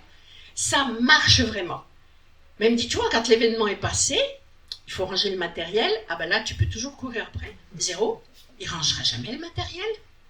Et donc, il est content sur toute la partie valorisation agréable qu'il aime, mais il dit, tu veux lui demander, tu lui dis, non mais les tables, tu ne vas pas me les laisser au milieu du couloir. Non mais regarde, là, vous avez utilisé la sono. Qui range la sono et etc. Et, eh ben là, t'oublies. Si tu peux lui courir après 15 jours, il ne le fera pas. Et pourtant, il est super fort dans la partie préparation, mise en œuvre, réalisation. Mais la partie rangement, comptez pas sur moi. Donc, on est typiquement là-dedans. Il y a quelque chose de valorisant et d'agréable, je le fais, le reste... Non, c'est de l'égocentrisme, on peut dire, parce que si on travaille ensemble, on se dit, ben, on partage les tâches agréables et puis on partage les tâches pas marrantes. Hein, on met tous le couvert et puis on fait tous la vaisselle, mais on se réjouit tous à bien manger. Hein? Vous savez, les femmes, elles sont d'accord avec ça. Et bien, pas cette génération-là. J'appelle ça du piquetage. Ils font ce qu'ils aiment et le reste, ils vous le laissent. Alors évidemment, on se sent abusé quand on travaille avec des gens comme ça. On dit, mais est-ce que je suis la bonne, le larbin, l'esclave? Enfin, qu'est-ce qui fait qu'on n'arrive pas? Vous avez beau en parler, hein, c'est difficile à mettre en œuvre. D'où l'importance de placer vraiment des contrats qui permettent des contrats de fonctionnement en amont. Voilà, ils veulent des missions intéressantes et valorisantes. Donc, ils disent, ils aiment faire ce qu'ils veulent dans la vie. Ils n'ont qu'une tolérance pour l'autorité, pour les contraintes et les règles. Faites-moi pas suer avec vos histoires. Qui tu es, toi, pour me dire que je dois faire comme ça? C'est qui mon chef, pas toi. Pasteur principal, par exemple, eh ben non. Parce que, oui, non, mais moi, je sais, j'ai vu ça à Internet, puis j'ai des potes, et puis vraiment une allergie, et puis une allergie aux contraintes. Et les règles, c'est-à-dire que c'est une génération qui fonctionne beaucoup en électrons libres, c'est une génération dans le monde séculier qui dit il y a énormément d'auto-entrepreneurs ou de gens qui veulent créer leur entreprise, et la motivation pour créer l'entreprise, c'est je ne veux plus de patron, je ne veux pas de patron. Donc vous vous dites, bah chouette, on a des gens qui arrivent et qui sont des commerçants ou des, je sais pas, enfin ils sont à leur compte, ils doivent avoir la tête sur les épaules. Non, ils ont une allergie à l'autorité, une allergie au fonctionnement collectif quand c'est pas eux qui ont le pouvoir. Ils vont vouloir qu'on fasse comme ils veulent, mais ils veulent pas participer à une organisation dont ils n'ont pas je dirais pas la totale maîtrise, mais le pouvoir. C'est donc on peut aussi remettre en cause un certain sens de la justice, du coup. Parce qu'ils vont changer ce qu'ils veulent quand ils veulent, puis les gens dépendent d'eux, doivent obéir. Mais ils ne veulent pas être dans un système où ils doivent obéir. Il y a quelque chose de profondément anti-biblique. Mais c'est comme ça. Dans les derniers temps, la Bible en parle. Voilà, donc on est dans l'horizontalité, comme j'ai dit, puis ils aiment la diversité, le changement, mais ils sont bons communicants quand même, bons communicateurs. Ils savent envoyer des emails au bout du monde pour obtenir ce qu'ils veulent. Ils obtiennent d'ailleurs ce qu'ils veulent avec une rapidité incroyable. Bon, ils sont nés dans cette technologie, hein. Mais ça veut dire que on peut réfléchir sur comment on s'adapte. Et également, donc qui sont les cadors du web. Hein. Et puis, il faut réfléchir aussi à comment on les fait venir et comment on les garde. C'est pour ça que j'ai laissé l'exemple des commerçants. Le conseil qui a été donné aux commerçants, c'est outre d'être présents sur le web, les commerçants doivent donc être des innovateurs créatifs pour attirer cette personne et lui offrir un service irréprochable. Et je me suis dit, il y a comme un copier-coller avec l'Église. C'est-à-dire, comment on fait pour que cette génération Y, elle vienne à l'Église, qu'elle s'y plaise, qu'elle y trouve du sens, qu'elle puisse y planter ses racines, alors que ce sont des gens qui n'ont pas planté les racines dans l'esprit de famille. Et donc, il faut qu'ils aient des missions intéressantes, des missions valorisantes, mais ils ne sont pas persévérants, ils aiment bouger et il faut qu'ils aient un certain pouvoir rapidement et pas trop contesté. Et je me dis, mais comment on fait pour passer le relais avec cette génération-là? Et le conseil qui est donné, par les sociologues, c'est il faut beaucoup les fréquenter. Il faut régulièrement aller boire un café, manger une pizza avec eux, beaucoup les voir, beaucoup les rencontrer, échanger. Pourquoi? Parce que justement, il n'y a pas eu cette relation-là avec les parents. Et comme ils se découragent vite et qu'ils s'engagent sur des séquences courtes, eh bien, quelque part, vous leur donnez l'habitude de recevoir des encouragements et du bonheur, des tranches de bonheur, souvent, et ça comble un besoin. Mais, par exemple, dans les générations d'avant, vous pouviez dire, bon, on se fait une petite réunion par mois, on discute de ce qui va bien, de ce qui va pas, et puis si un mois on n'a pas fait la réunion, il va rien se passer de spécial, on va se passer un petit coup de fil et ça va. Et ben, pour cette génération, c'est pas assez nourricier. Il y a vite le sentiment d'abandon, et avec le sentiment d'abandon, il y a vite le rejet, puis je m'en vais, quoi. Donc, ça veut dire que c'est des gens, il faut les nourrir régulièrement. Je ne parle pas de leur donner à manger dans l'assiette. Je dis qu'il faut les nourrir d'affect souvent. Sinon, ils décrochent et puis ils vont chercher ailleurs. Jusqu'à ce qu'ils évoluent, c'est comme ça. Jusqu'à ce qu'ils évoluent, mais pourquoi je me suis servi aussi de ces analyses de sociologues? Parce que je me suis dit, mais c'est décourageant ce truc, comment on fait pour communiquer avec les plus jeunes? Et au fond, je me suis rappelé d'une chose, c'est que ce que nous lions dans le ciel est lié sur terre, que ce que nous demandons à Dieu, il nous l'accorde. Et je me suis dit, c'est important de savoir quels sont les fonctionnements qui ne sont pas bibliques et qui ne permettent pas la construction d'une équipe ecclésiale, parce qu'on sait exactement sur quoi tirer, on sait exactement comment prier. Quand on connaît les dysfonctionnements de cette génération, eh ben, on va gagner les combats sur les genoux et on va dire, Seigneur, on a besoin de cette génération et de l'autre, etc. Et bien là, et on va prier d'une façon complètement ciblée par rapport aux problématiques qu'ils vivent, hein, par rapport à ce qui fait pression sur leur génération, de façon à ce que Dieu nous envoie des gens dégagés de ça et qu'on puisse retrouver les enfants spirituels, les jeunes, les serviteurs et les servantes de Dieu, qui ne sont non pas le pur fruit de leur génération et de leur société, mais qui sont vraiment des gens que Dieu a formatés par leur parcours et qui sont adaptés à la reprise d'une église, quelle qu'elle soit. Et je me suis dit, c'est tout de même important de connaître les dysfonctionnements, parce qu'autrement, on ne sait pas comment prier. Seigneur, envoie-moi la personne qu'il faut. Seigneur, envoie-moi quelqu'un qui communique. Seigneur, fais qu'on se comprenne. Mais c'est pas qualifié, ça. C'est pas suffisamment qualifié. Alors que là, quand on voit quel est le problème, je sais pas, par exemple, il n'y a aucune tolérance pour l'autorité. Seigneur, ben nous, on a besoin de quelqu'un qui accepte l'autorité, qui comprenne que l'autorité, c'est sain. On veut pas faire de l'autoritarisme, on veut pas toiser cette personne avec orgueil, on veut pas maltraiter cette personne. Mais il faut une relation saine à l'autorité, parce que bibliquement, tu l'as dit comme ça.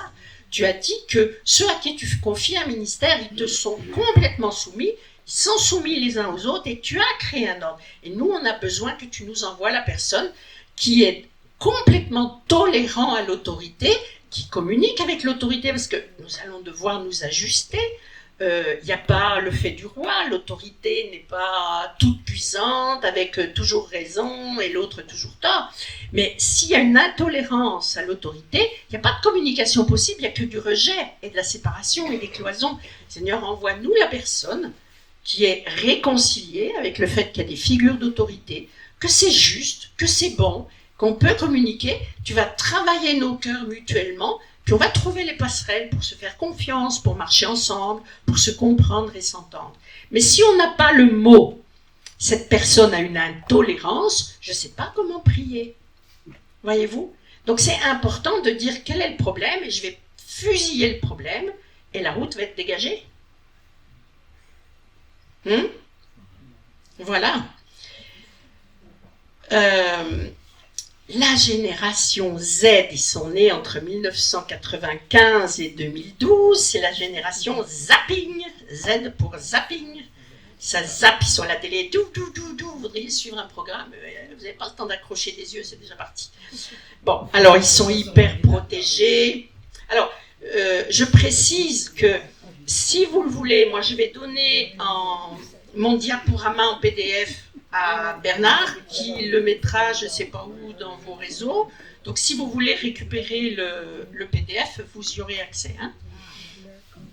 Donc, il définit, donc il est hyper protégé, hyper connecté et hyper critique. Je ne sais pas si vous avez remarqué, de 1995 à 2012, là, toute cette série, ils ont un avis tranché sur tout, et toute votre expérience, franchement, elle ne vaut pas une cacahuète. Elle ne vaut pas une cacahuète. Et il y avait un jeune comme ça qui me disait, alors que j'ai connu en quelle année? Il y a déjà un petit moment, mais enfin, il me dit oui, mais enfin aujourd'hui en 2020, et puis l'année d'après, oui, bah aujourd'hui en 2000. Donc tout ce que je disais, c'était oui, mais aujourd'hui, en gros, je suis un âne, quoi. Au bout d'un moment, je lui dis, mais tu sais, s'il y a eu 2024, c'est parce qu'avant, il y a eu 1953. Hein, et j'ai marché jusqu'à ce jour. Et j'ai pas marché en vain. Donc, si aujourd'hui, tu peux dire, il y a une évolution, c'est parce qu'avant, il y a des gens qui ont bossé pour toi. Et ben, il m'a plus jamais dit, aujourd'hui. C'est-à-dire, il nie complètement l'importance de ce qu'on a fait, de ce qu'on a vu, de ce qu'on sait, parce qu'ils veulent seulement croire à ce qu'ils croient. Mais c'est très dangereux parce que c'est une société qui va réinventer l'eau chaude. Avec cette mentalité-là, on retourne à l'âge des cavernes et puis on ne sait pas comment en sortir. Si on ne veut pas prendre en compte l'expérience de ceux qui ont vécu, alors on va devoir redécouvrir tout. Et si on veut croire uniquement ceux de l'extérieur qui n'ont aucun intérêt dans ce qu'on fait, mais on dit, c'est eux qui ont raison, alors on va être à tout vent de doctrine et on va en prendre des gamelles. Voyez-vous, c'est hyper dangereux ce truc-là. Donc, ben oui, Dieu a prévu que quelqu'un inexpérimenté marche avec l'expérience et le jeune apporte l'énergie, l'innovation, la créativité, l'ancien apporte l'expérience et la sagesse, et c'est l'équilibre selon Dieu, et qu'il le veuille ou non, c'est comme ça. Donc il va falloir réussir ces challenges-là. Donc la génération Z, eux, ils vont chercher partout. Et puis, eux, c'est la... Comment dire, c'est... Est-ce que c'est joli? Est-ce que ça a du style? Et alors, ok... voyez-vous, ils sont très en apparence. Hein. Faut avoir les baskets, je sais pas comment, la veste, je sais pas comment. Il faut avoir le look. Il faut avoir l'apparence du pasteur moderne et de l'église moderne.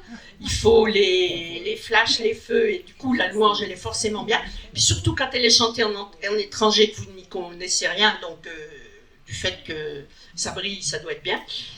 Voyez-vous ce que je veux vous dire, hein? Tout se trompe l'œil, là. Bon. Voilà, la notion d'expérience et d'ancienneté n'existe plus, et ils ont besoin d'être applaudis. Voilà l'émergence de l'ego. Mon ego. Donc, vous pouvez regarder, hein, il y a des églises qui fonctionnent comme ça. Alors, je mets un bémol parce que je me dis, mais oui, il y a des églises de spectacle. Et ils ont mis des moyens pour faire des bons spectacles. Et je me dis, mais Dieu peut faire évangéliser les pierres. Donc, il y a bien quand même des gens qui vont se convertir réellement à Christ. Mais il y en a aussi beaucoup qui vont se croire sauvés et qui ne le seront pas. Ça roupille tranquille. Le diable leur dit, fais la fête, je m'occupe de ton avenir. Et ils y croient. Pourquoi ? Parce que y a un look pasteur moderne, il y a un look femme de pasteur moderne. Je fais une petite parenthèse, que vous allez aimer ou pas. Je suis une femme qui sert, hein, donc je me dis que, voilà, je peux parler de ça. Moi, je suis un petit peu interpellée parce que y a un appel sur le pasteur. Et Dieu a utilisé des femmes dans la Bible. Bon. Et Dieu choisit, Dieu est souverain. Mais, toujours dans cette génération où il faut paraître, je suis interpellée par le fait que si on veut appeler, nommer, consacrer quelqu'un où on dit, voilà, tu es pasteur reconnu chez nous, c'est comme si on est obligé de reconnaître sa femme en même temps comme pasteur. Et aujourd'hui, il y a plein de pasteurs qui mettent leur femme pasteur. Parce que, je sais pas, ils ont trouvé, je sais pas quoi dans la Bible, où c'est bien, lui est pasteur, elle est pasteur. Je sais pas si c'est l'égalité des sexes, je sais pas où est-ce qu'ils ont trouvé ce truc-là, mais j'ai du mal avec ça. J'ai du mal parce que je me dis, Dieu appelle des femmes. Et Dieu sait, la preuve, je suis là. Qu'on m'aime ou qu'on m'aime pas, je suis là quand même. Depuis des années, je bosse pour le Seigneur. Mais Dieu choisit. Et quand même, quand il a appelé Moïse, sa femme, elle a été concernée par le ministère. La femme de Joseph, elle est venue après, mais elle a été concernée par le ministère. Et toutes les épouses de ministère ont été concernées. Bien sûr qu'elles sont concernées, hein. Ça c'est sûr. Elles payent aussi un prix, elles agissent, elles ont une posture spéciale. Mais je n'ai pas vu Dieu dire la femme de Pierre est apôtre, la femme de David, ou je n'ai pas vu ça, c'est-à-dire l'appel de l'un devient l'appel de l'autre. Non, l'appel de l'un c'est son appel et l'autre est concerné par cet appel, engagé dans cet appel, oui, mais ne porte pas le même titre. Et aujourd'hui, vous voyez, dans beaucoup d'églises qui sont justement dans « je veux briller, je veux paraître et il nous faut le look moderne », eh bien, vous voyez... Alors, moi, je parle du couple pastoral, parce que c'est un couple pastoral. Vous êtes des couples pastoraux. Mais aujourd'hui, vous voyez, si on appelle quelqu'un pasteur ou pasteur principal, c'est inconcevable que sa femme ne soit pas pasteur.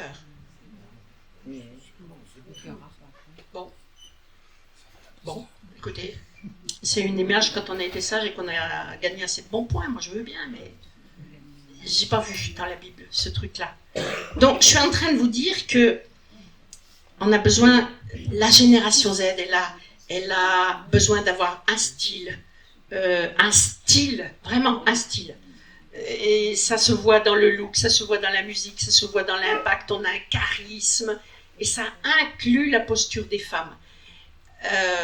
Bon, voilà, je vous donne à penser, je dis pas trop, mais et ce besoin d'être applaudi, je crains que cette génération attire plus les spots sur elle que sur la gloire de Dieu, la croix, le sacrifice, le prix à payer. Nous ne sommes pas populaires là, je crois, avec ça. Mais enfin, en tout cas, c'est des interrogations avec les églises que je vois ou que j'accompagne, où je me dis, mais il y a de la déviance. Alors, on ne m'entendra pas ou on ne voudra pas m'entendre, et tant pis. Mais je pense qu'il y a de la déviance dans les générations à cause de l'influence de la génération. Ça se fait comme ça. Hein. Ils sont nés entre 1995 et 2012, donc chez nous, c'est comme ça. Nous, les jeunes, c'est comme ça. Donc nous, on a dit que... Donc, vous regardez, il y a vraiment le look, il y a l'état d'esprit. Un état d'esprit, par exemple, qui m'interpelle aussi, c'est quand, dans une église, tout le monde a la même joie, tout le monde a le même sourire, tout le monde dit le même mot. Ils vivent tous la même chose, ou bien...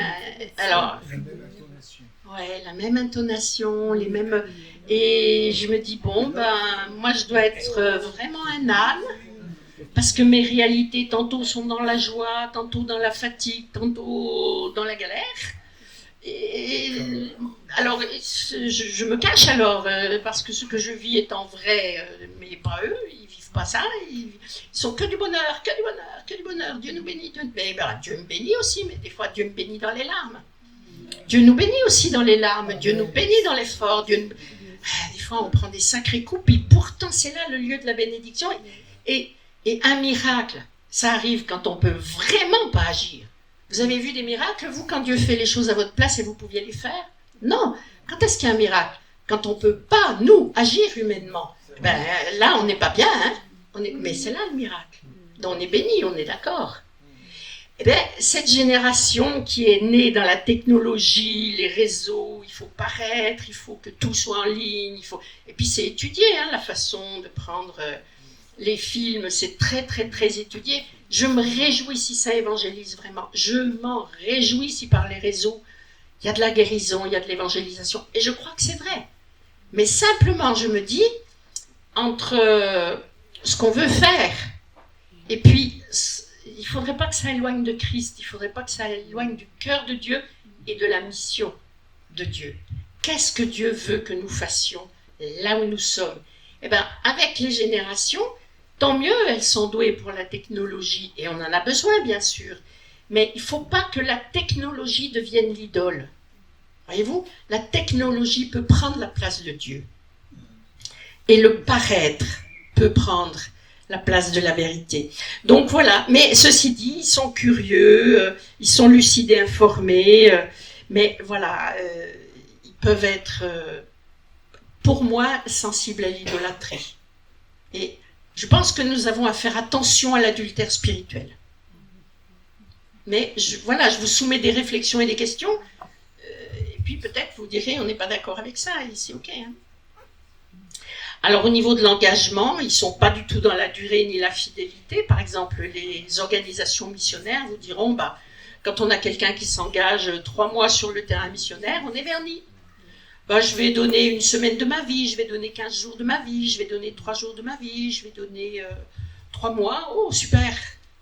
Donc c'est plus difficile à gérer, hein, la notion d'engagement. Et puis... compétence et reconnaissance n'ont pas la même signification dans la génération.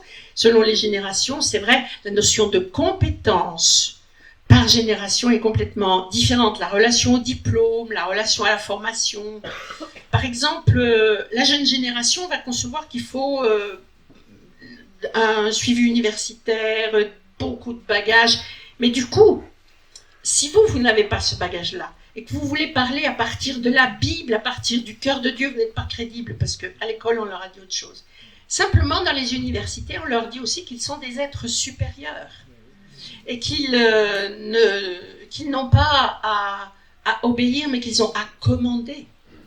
Ça veut dire que le leader-serviteur, tel que Jésus nous l'a enseigné, alors il va falloir l'enseigner aussi dans l'Église, parce que on croit que ça va de soi, on fonctionne comme Jésus, on croit que ça va de soi, mais par génération, c'est pas le cas.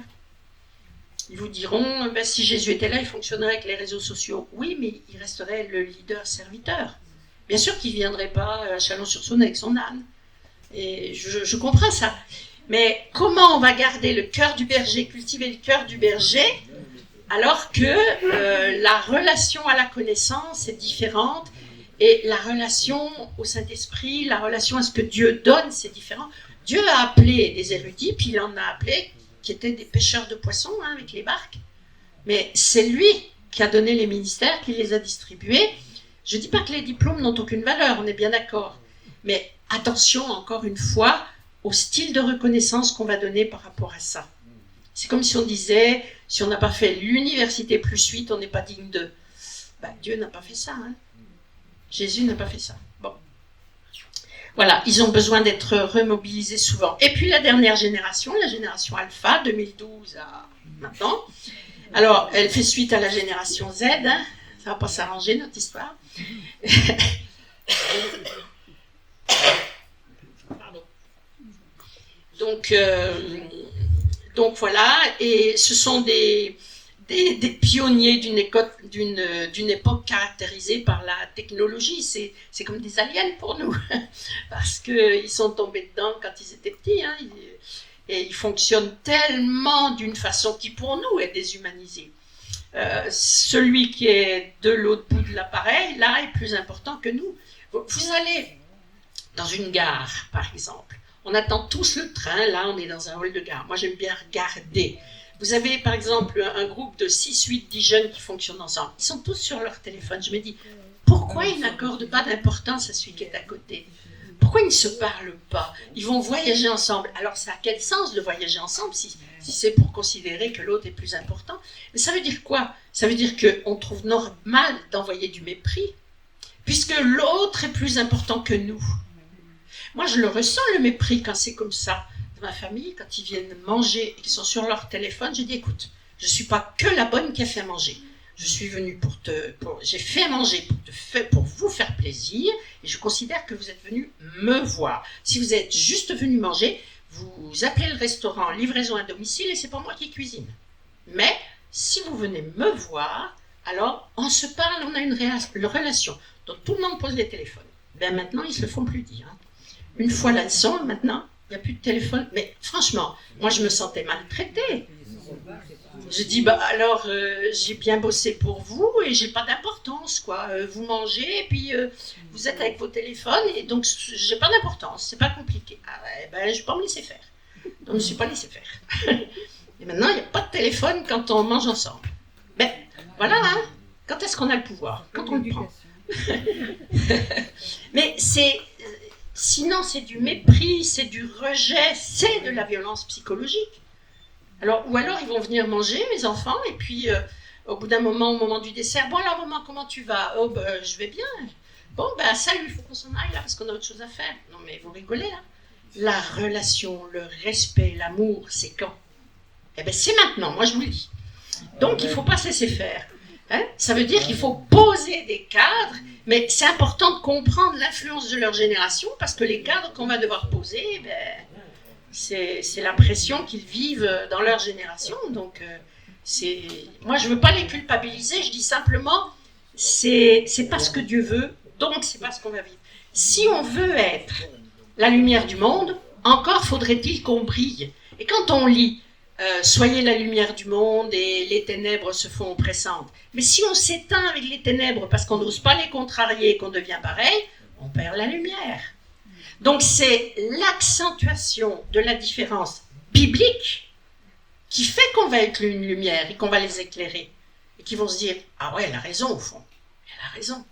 Et nous devons être ce contraste. Donc là, je vous ai donné un exemple avec les enfants, mais c'est pareil quand je fais de la cohésion des équipes, la première chose que je fais, j'ai dit, vous avez tous des téléphones? Très bien, mettez-les sur silence. Parce que avant, il n'y avait pas les téléphones, et vous savez quoi? Eh ben, ils sont même pas morts. Donc vous leur apprenez à être dépendants de vous, il est temps de les sevrer. Oui, mais s'ils ont besoin de quelque chose, ils apprendront à attendre, la frustration, c'est bon pour ce qu'ils ont. Mais non, mais on fabrique quoi? Des limaces? Ça va pas. Des limaces? Ah ben là, hein. Vous voyez ce que je veux dire. Il ne faut pas se résigner. Mais dans l'intergénérationnel, on comprend bien les messages qu'ils veulent nous faire gober, et on comprend bien qu'ils se croient plus forts. Mais c'est important de prier, et puis c'est important de s'opposer sur ce qui n'est pas juste et ce qui n'est pas biblique. Vous ne pouvez pas travailler dans de bonnes conditions avec des gens qui disent « l'influence du monde est tellement importante, alors donc on ouvre l'influence du monde à l'Église ». C'est bien ça le message? Mais non. Mais non. Donc on ferme les portes à ces influences funestes, puis on comprend bien ce qu'elles veulent, ces influences funestes. Parce que vous pourriez dire, pendant le culte, ils sont en train de regarder leur téléphone. Ah, peut-être ils regardent leur Bible, hein, la Bible embarquée. Bon, voilà. Mais moi, je précise quand même. Je dis, bon, je comprends qu'il y a des Bibles embarquées. Vous voyez aussi pourquoi, en fait, quand je prêche, j'affiche les versets bibliques, comme ça, ils n'ont pas besoin d'aller dans le téléphone. Parce que, voilà, on a tous la même version. Mais c'est quand même important, parce que si vous dites rien, à ce moment-là, vous êtes en train de croire que vous faites un travail, mais pas du tout. Pas du tout. Vous faites un travail où vous êtes juste en train de parler, oui. Alors, bien sûr, Dieu dira, tu dois parler, et puis ils ne voudront pas t'écouter parce que c'est une génération de rebelles. Mais en attendant, on peut peut-être leur secouer la paillasse pour qu'ils écoutent. C'est-à-dire, les téléphones sont silencieux. Et si on m'appelle, c'est pas grave. C'est pas grave. Voyez-vous? Donc, ce que je suis en train de vous dire, c'est que pour communiquer intergénération, il faut être conscient du problème de leur génération, et là encore, il faut être conscient de la stratégie du diable qui utilise. Mais vous voyez que quand on étudie ces générations, on voit comment le diable s'est infiltré et il augmente un problème, il augmente un problème. Il veut quoi? Il veut être le roi dans nos églises et qu'on soit complètement muet et qu'on ait en face de nous des gens larvaires, passifs, qui disent ouais, bon, allez, un petit coup de religion, ça fait pas de mal, je vais aller 3/4 d'heure à l'église et puis encore ils dorment. Et je vais m'en aller, bon, s'il y a un Dieu, bah, peut-être qu'il en tiendra compte. On va finir comme ça. Et c'est pas le rôle des équipes, là, c'est pas le rôle des responsables. Donc, comment communiquer? En comprenant comment le diable affecte cette génération, en ayant les bazookas bien chargés pour fusiller spirituellement ce qui doit sortir de vos églises, et après, eh ben, comprendre pour prier pour ces gens, et puis que Dieu nous montre comment on va tisser des passerelles. Comment on va tisser des passerelles, parce que Dieu a ses serviteurs dans chaque génération. Le service du Seigneur ne va pas s'arrêter après nous. Il y a des serviteurs et des servantes. Donc, quelque part, il faut qu'il y ait un nettoyage psychologique, émotionnel des impacts du monde pour que ça ne rentre pas dans l'Église et qu'on puisse avoir des vrais serviteurs et des vraies servantes. 6h moins 5, chef, ça vous convient? Ah bon, pardon, donc chef, ça vous convient? Voilà, est-ce que vous avez des questions par rapport à ça?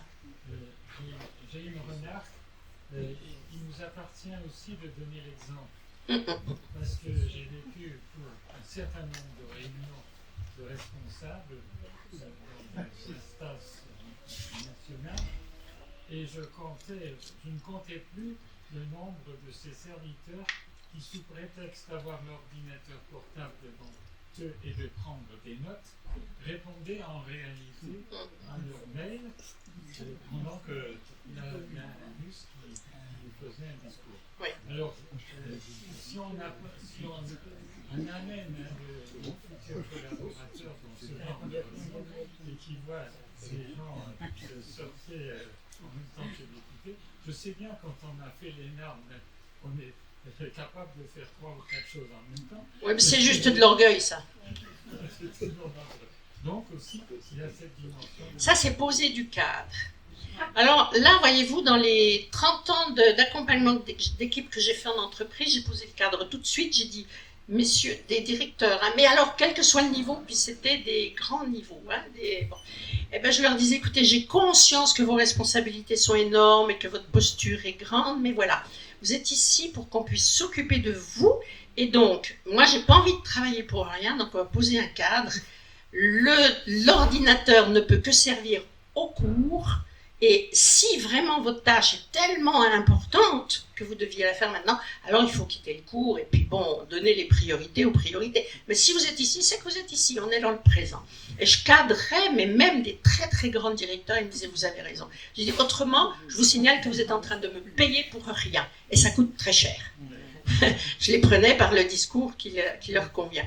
Et quand c'est dans des équipes ecclésiales, pour être encore très vrai avec vous, j'ai vu des accompagnements d'équipes coaching, et puis des réunions, bref, j'ai vu ça. Et alors, il y a 1 ou 2 pasteurs importants, hein, qui font ce que vous dites, et qui ont l'ordinateur, et voilà, et ils sont avec leur dossier, et tout ça. Et ils sont en train de bosser en même temps. Ils disent, oui, mais j'écoute. Alors j'ai dit, je ne doute pas que Dieu t'ait doté d'un cerveau 3 fois plus puissant que le mien, mais ça m'humilie, donc sois gentil avec moi, ferme ton truc et fais-le chez toi. Parce que c'est méchant, quoi. C'est méchant, ça dit aux autres, je suis plus important que vous. Et puis j'ai une plus grande capacité que vous. Ben t'as raison, je suis idiot. Voilà, dis-moi en face que je suis une idiote, une imbécile, qui a besoin de faire qu'une seule chose à la fois. Mais quand est-ce que Jésus nous a traités comme ça? Trouvez-moi le passage où Jésus a humilié comme ça. Il n'a pas humilié les petites gens, il n'a même pas humilié les personnages importants. Jamais Jésus n'a fait ça. Et pourtant, il avait de l'importance.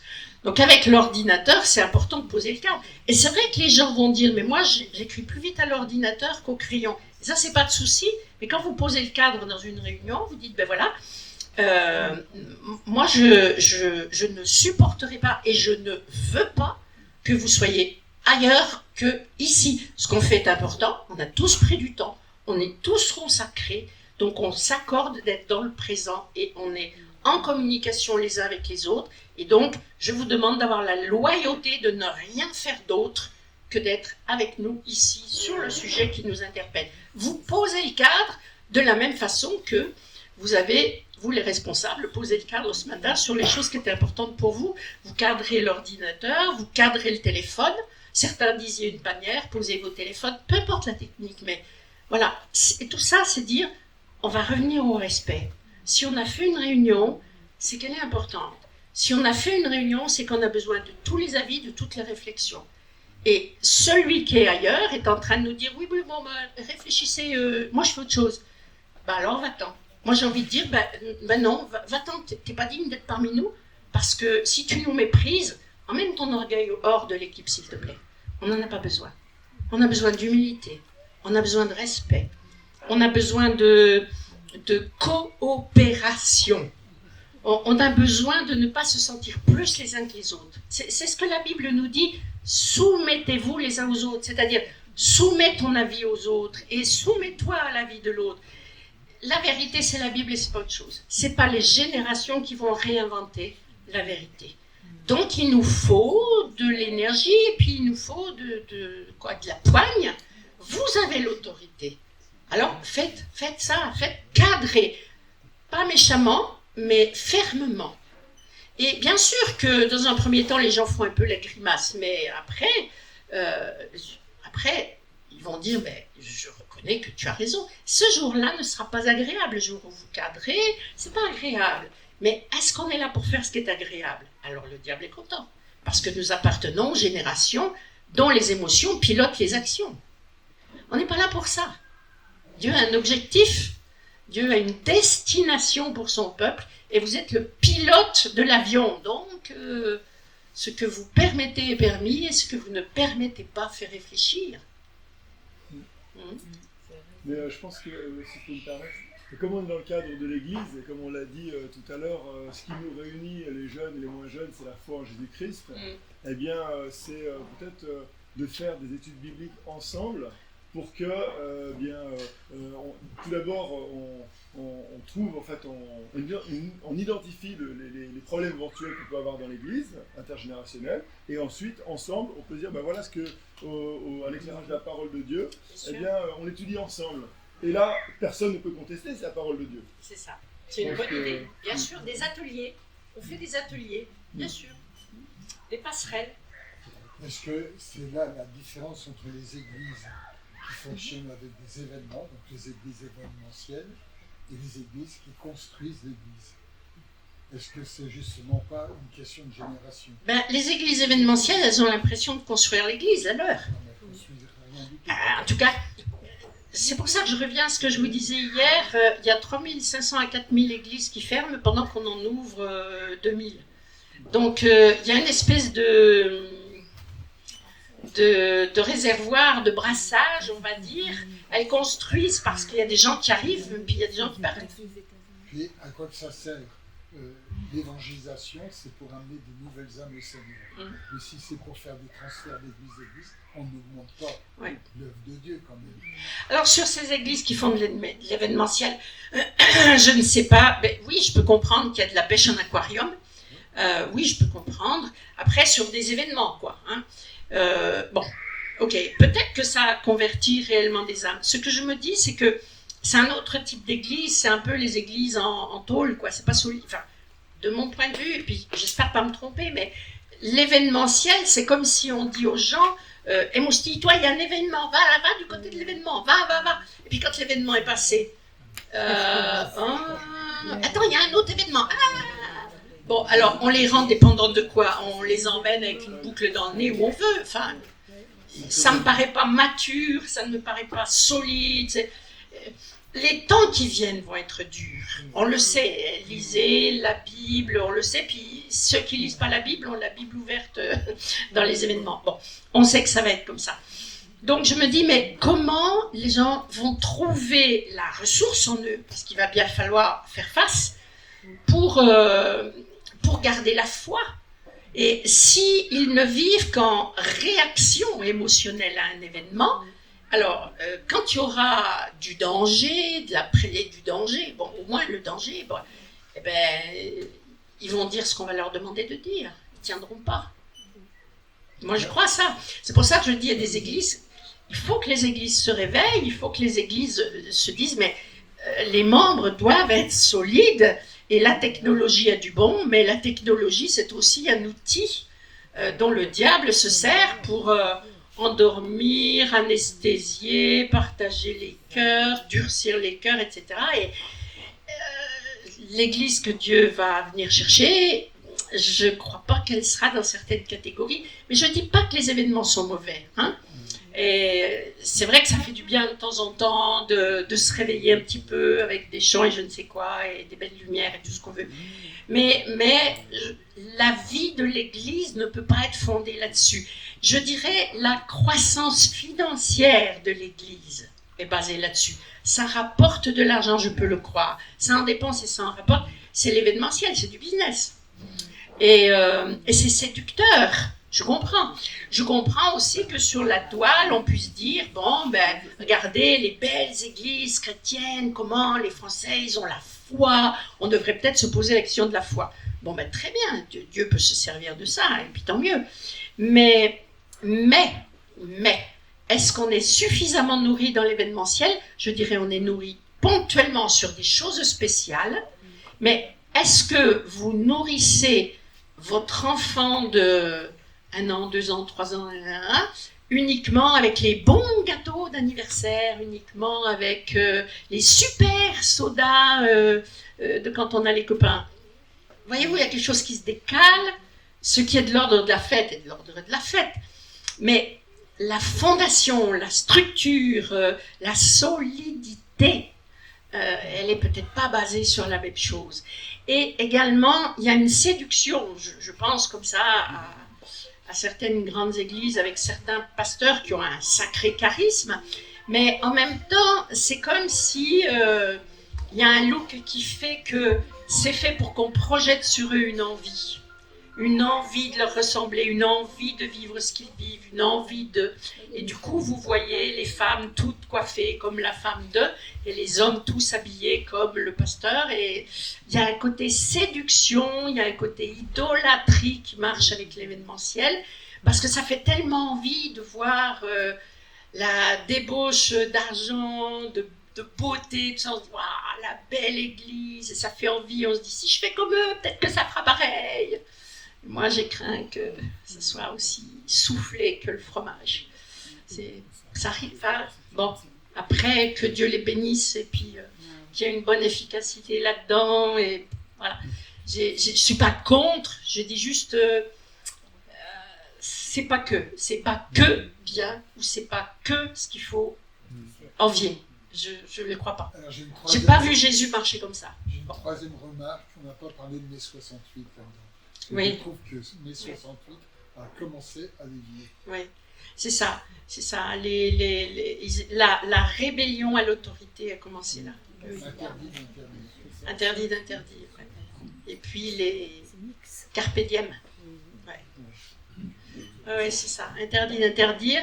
Et oui, effectivement, ça a fait vriller la société parce que la libération de la femme, alors là encore, vous allez trouver ça bizarre, c'est une femme qui vous parle de ça, mais la libération de la femme, oui, parce qu'elle n'avait pas de raison d'être esclave, mais la libération sexuelle, aïe.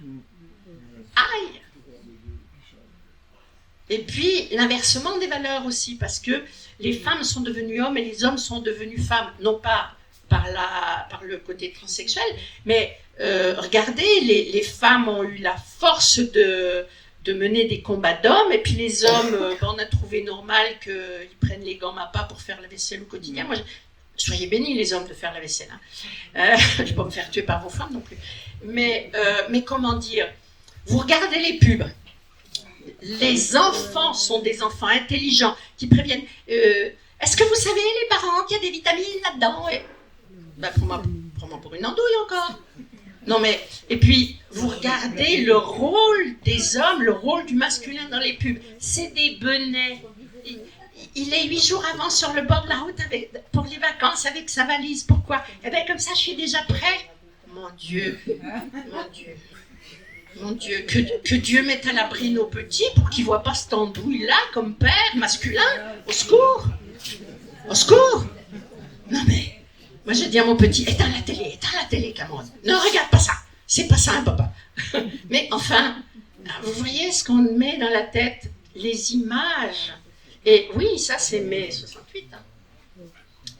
Mais bon, voilà, il y a beaucoup à dire. Bon appétit!